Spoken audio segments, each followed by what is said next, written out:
Bu, Vino berangkat kerja dulu ya. Doakan hari pertama Vino jadi teller lancar, nggak ada kendala. Amin. Ibu selalu doakan, Nak. Hati-hati di jalan, kerja yang jujur, dan harus sabar ya. Iya Bu, kalau nanti gaji pertama Vino cair, kita langsung ke dokter spesialis yang waktu itu ya. Ibu nggak apa-apa, Nak. Uangnya lebih baik kamu tabung dulu untuk keperluanmu sendiri. Enggak Bu, kesembuhan ibu itu prioritas Vino. Vino kerja keras begini kan supaya bisa lihat ibu sehat lagi. Terima kasih ya, Nak. Kamu anak yang baik. Ibu bangga sekali melihat kamu sudah pakai seragam rapi begini. Alhamdulillah Bu. Vino pamit ya. Assalamualaikum. Waalaikumsalam.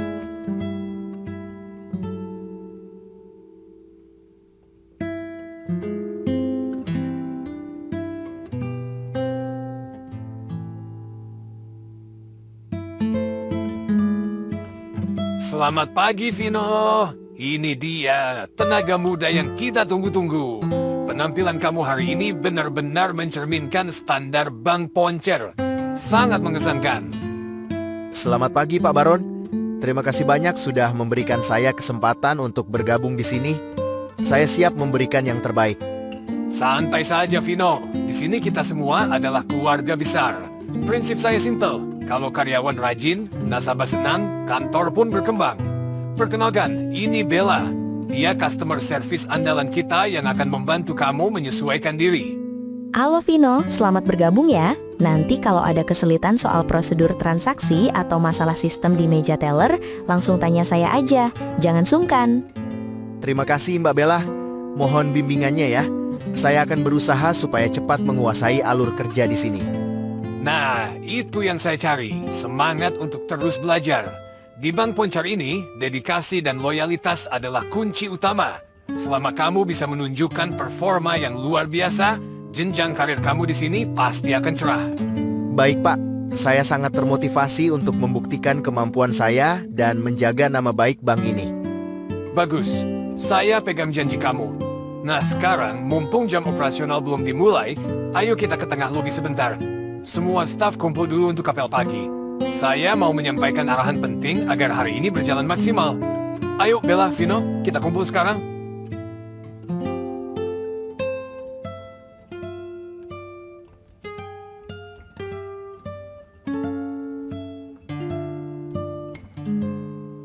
Hari-hari pertama di Bank Poncer dijalani Vino dengan penuh dedikasi. Ia bekerja dengan sangat cekatan, melayani setiap nasabah dengan senyum tulus, dan memastikan seluruh laporan tellernya selesai dengan sempurna tanpa kesalahan sedikit pun.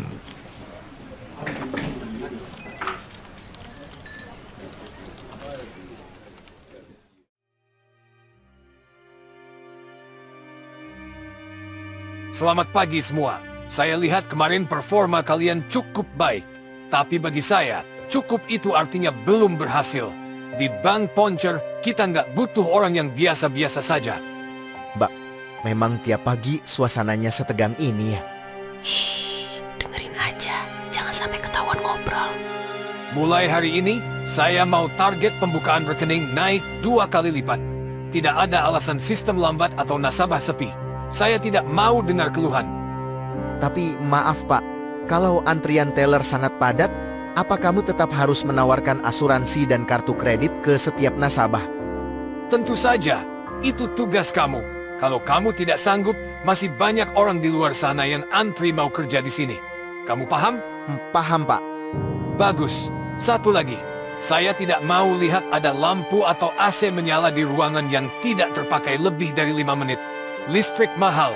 Jangan sampai operasional kita membengkak cuma karena kalian lalai. Sekarang, kembali ke posisi masing-masing. Buka pintunya.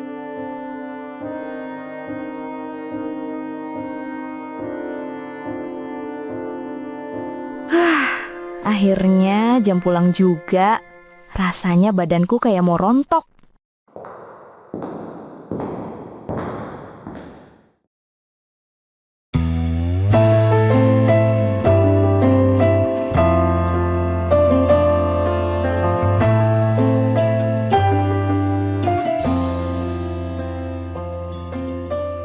Vino?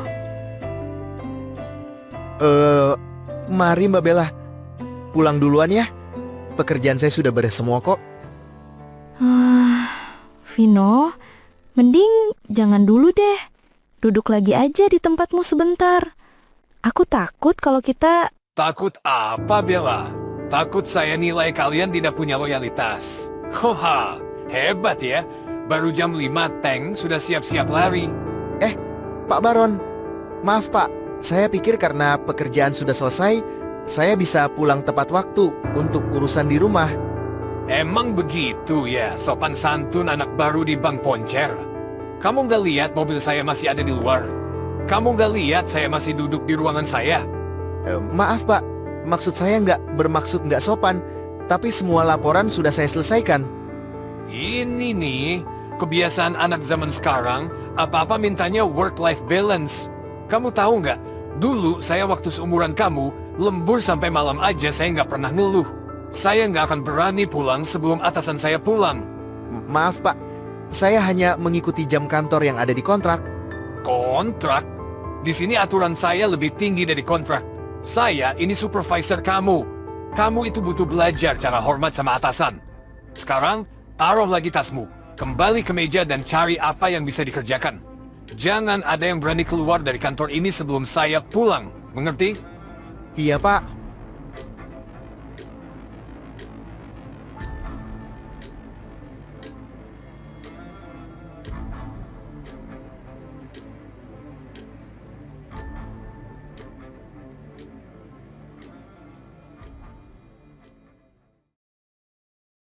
Jam berapa ini, Vino?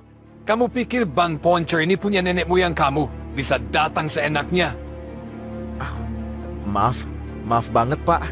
Saya tadi udah chat Bapak lewat WhatsApp jam 7 pagi tadi. Saya izin datang telat bentar soalnya harus antar ibu periksa ke puskesmas dulu. Kondisinya lagi drop banget Pak. Chat? Kamu pikir saya ini temen nongkrong kamu? Saya nggak butuh alasan ibu kamu sakit atau apapun itu. Saya butuhnya kamu duduk di meja itu tepat waktu. Tapi Pak, saya beneran gak ada yang bantu jagain ibu. Lagian semalam saya kan juga udah lembur sampai jam 9 malam atas perintah Bapak. Gak usah bahas-bahas semalam. Itu namanya kewajiban. Hei, dengerin semua ya. Biar nggak ada lagi yang kayak si Vino ini. Mulai besok, nggak ada lagi alasan macet, ban bocor, apalagi alasan keluarga sakit. Siapapun yang telat, mau itu cuma 5 menit atau cuma 1 menit, gajinya langsung saya potong denda 100.000. Biar kalian tahu gimana caranya disiplin. Astagfirullah, 100.000 Pak. Tapi itu gede banget buat kami. Makanya, kalau nggak mau didenda, nggak usah banyak drama. Sekarang sana kerja. Jangan sampai saya lihat muka kamu masih di sini 1 menit lagi.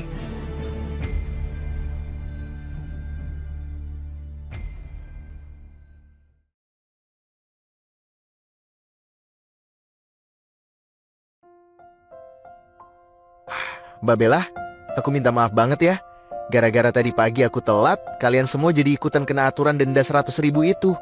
Aku beneran ngerasa nggak enak sama teman-teman lain. Udahlah Vin, gak usah dipikirin. Itu bukan salah kamu kok. Pak Baron aja yang emang lagi cari-cari celah buat nekan kita. Tapi tetap aja Mbak, aturan itu nggak ngotak. Masa telat semenit aja denda 100.000?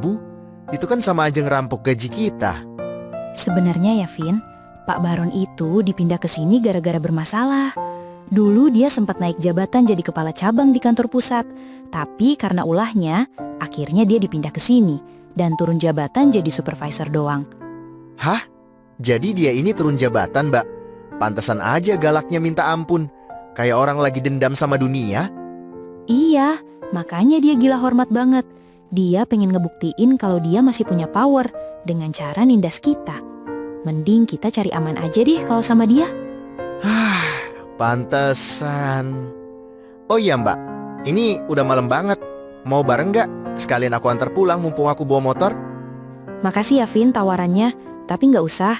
Ini udah ada yang jemput kok, udah nunggu di depan. Kamu hati-hati ya di jalan. Oh oke, kalau gitu. Hati-hati ya Mbak.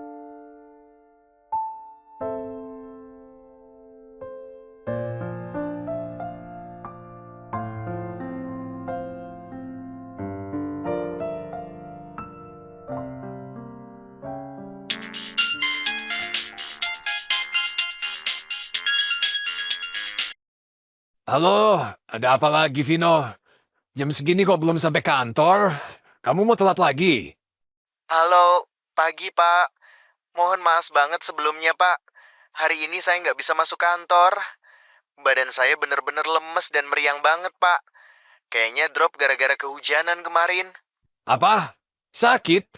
Aduh, gimana sih kamu ini? Padahal ini kan udah akhir bulan, Vin. Kamu tahu sendiri kan, nasabah pasti rame kalau akhir bulan. Iya Pak, saya tahu. Tapi beneran Pak, kepala saya pusing banget. Buat bangun aja susah. Ya sudah. Tapi ingat ya, besok-besok kalau udah sembuh, jangan lupa surat keterangan dokternya dibawa. Awas ya kalau nggak ada, saya anggap kamu alpa. Baik Pak, nanti saya bawa surat dokternya. Terima kasih Pak. Dasar anak zaman sekarang, kena hujan dikit aja langsung tumbang. Bikin kacau target aja.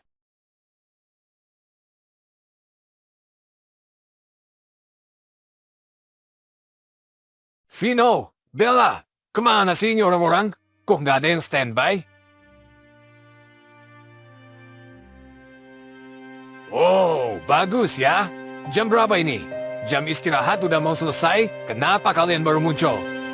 Maaf Pak, tadi di warung depan antriannya panjang banget. Soalnya jam makan siang. Alasan, saya nggak mau tahu. Kalian lihat tadi, lobi kosong.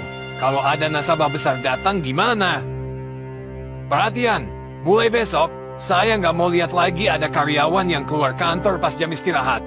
Alasannya cari makan lah, antri lah, akhirnya malah telat balik ke meja. Tapi Pak, kalau kami nggak keluar, kami makan apa di sini?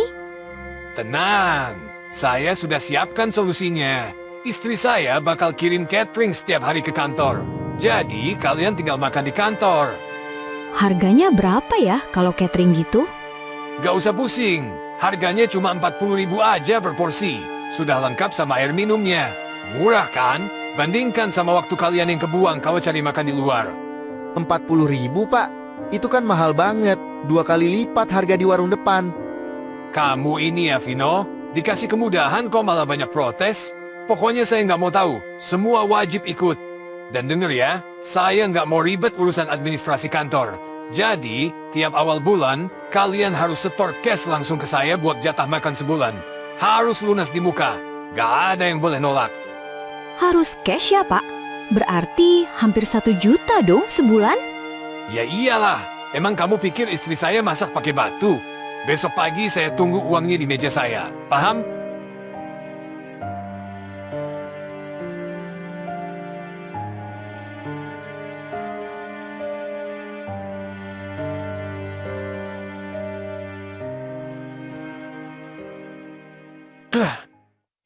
Jadi begini, besok kan saya ulang tahun. Tadi saya dengar-dengar ada yang mau kasih kejutan buat saya ya. Ya, saya hargai sekali solidaritas kalian. Pak, sepertinya kami belum ada rencana. Masa sih? Kok saya dengar kalian mau kasih kado sepatu Puma ini? Nah, biar nggak ribet nyarinya, ini saya kasih tahu toko sama ukurannya. Pak, tapi ini harganya mahal banget. Kalau kami patungan berempat pun per orang bisa kena 200.000 lebih, Pak. Aduh, Pak. Uang segitu buat saya berat sekali, Pak. Susu anak saya lagi habis. Oh, jadi kalian nggak mau patungan? Nggak mau kasih apresiasi sama atasan sendiri? Padahal saya sudah baik sekali selama ini membimbing kalian. Bukan nggak mau Pak, tapi kondisi keuangan kami lagi sulit. Apalagi catering kemarin juga harus bayar cash. Dengar ya semuanya, sebentar lagi akhir tahun. Saya akan kasih evaluasi kinerja ke pusat. Di situ saya yang menentukan siapa yang layak dapat bonus tahunan dari pusat dan siapa yang enggak. Kalau kalian nggak bisa diajak kerja sama soal kado kecil begini, jangan salahkan saya kalau nilai kalian saya buat buruk. Gak ada bonus, bahkan mungkin kontrak kalian gak saya perpanjang karena dianggap tidak punya loyalitas. Jangan gitu, Pak. Saya butuh bonusnya buat bayar kontrakan. Makanya, kalian rundingkan sekarang. Saya nggak mau tahu. Pokoknya besok pagi sepatu ini sudah harus ada di meja saya sebagai hadiah dari kalian semua. Ingat, pilih mana? Patungan 200.000 sekarang atau kehilangan bonus jutaan nanti. Udah, kita patungan aja daripada kita semua dipecat. Baik Pak, kami usahakan kado itu ada besok. Nah, gitu dong. Itu baru tim yang kompak. Saya tunggu ya kado ikhlas dari kalian besok pagi.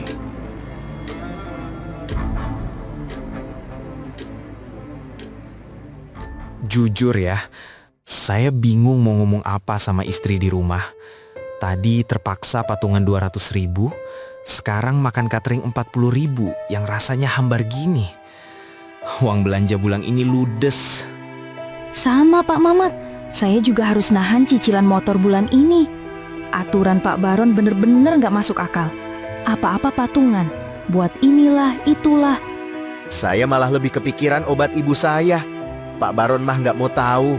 Yang dia tahu cuma sepatu mahal sama perut istrinya kenyang dari catering ini.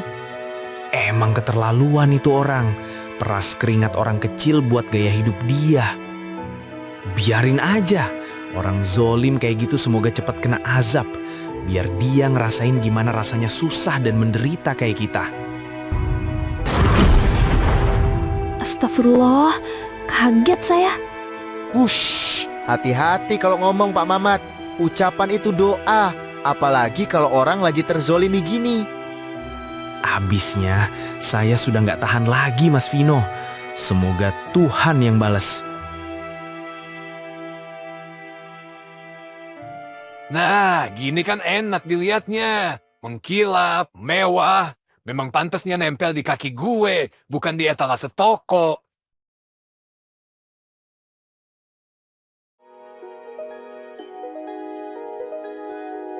Ah, bau apa ini? Aduh, si Mama gimana sih? Ini nasinya udah berlendir, ayamnya juga bau kecut gini.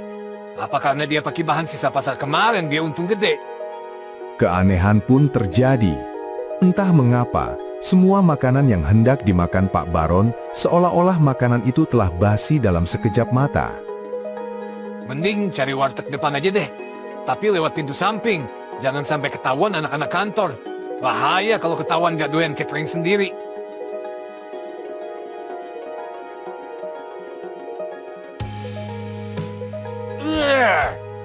Kok bau lagi?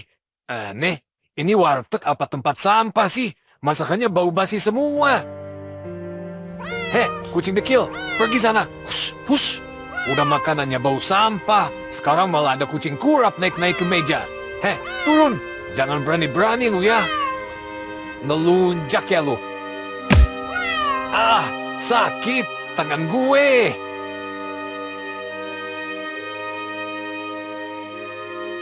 Sejak kejadian di warteg itu, kondisi Pak Baron merosot tajam, hingga ia jarang sekali terlihat di kantor. Tubuhnya yang dulu gagah kini layu. Ia mulai menolak makan, dan yang paling mengerikan, ia menjadi sangat histeris ketakutan setiap kali melihat air. Setelah pemeriksaan medis, barulah diketahui bahwa Pak Baron telah terinfeksi virus rabies mematikan dari gigitan kucing liar tersebut. Sebuah kenyataan pahit yang kini mengubah kesombongannya menjadi rintihan penuh penderitaan di atas ranjang rumah sakit. Gusti Allah, bener-bener boten sare yo Mas. Dulu kita yang gemeteran gara-gara dia. Sekarang dia yang gemeteran cuma lihat air. Sudah Pak, kita doakan yang terbaik aja. Biar bagaimanapun dia tetap rekan kerja kita.